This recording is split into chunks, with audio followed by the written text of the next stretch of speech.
Cette levée de fonds.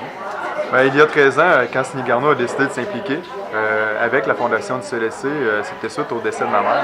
Ma mère venait de partir il y a un mois avant, puis on s'est dit, puis bien sûr, elle avait profité des soins du CLSC. Fait que là, on s'est dit comment nous, on pourrait peut-être comme s'impliquer un peu dans une certaine cause. Puis là, les gens du CLSC, à l'époque, avec Yuri Rousseau, vous êtes arrivés avec l'idée, écoutez, peut-être qu'on pourrait partir quelque chose avec les poinsettias. Fait qu'on avait commencé ça. Puis écoute, la première année, on avait vendu 400 poinsettias, genre. Puis, Là, on est surpris de voir que justement, on est parti de 400 poinsettias à plus de 2000 cette année. Oui, c'est ça. 2132 poinsettias cette année pour des profits de 25 200 $ environ.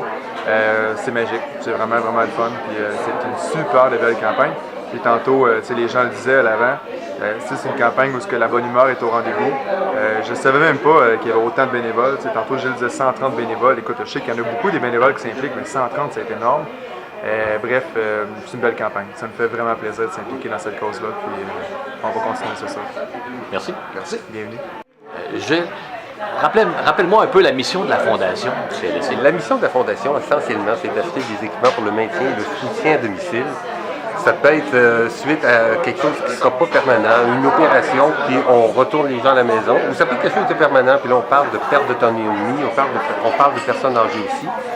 Ça comprend aussi tout ce qui peut être touché les enfants, par exemple. On achète des bilirubinomètres pour détecter s'il y a un problème au poids, plutôt que de déplacer la mère avec l'enfant. Donc l'infirmière part avec son appareil sous le bras. Donc c'est vraiment du maintien à domicile. Et les besoins sont toujours criants? C'est un puits sans fond, la population est vieillissante. Donc oui, éventuellement, il faut penser que on va devenir de plus en plus incontournable. Puis il faut savoir qu'une personne qui va à l'hôpital, qui est habitée à l'hôpital, c'est 800 $ par jour. Donc si on peut la retourner chez elle, elle est heureuse, on sauve collectivement. Merci beaucoup.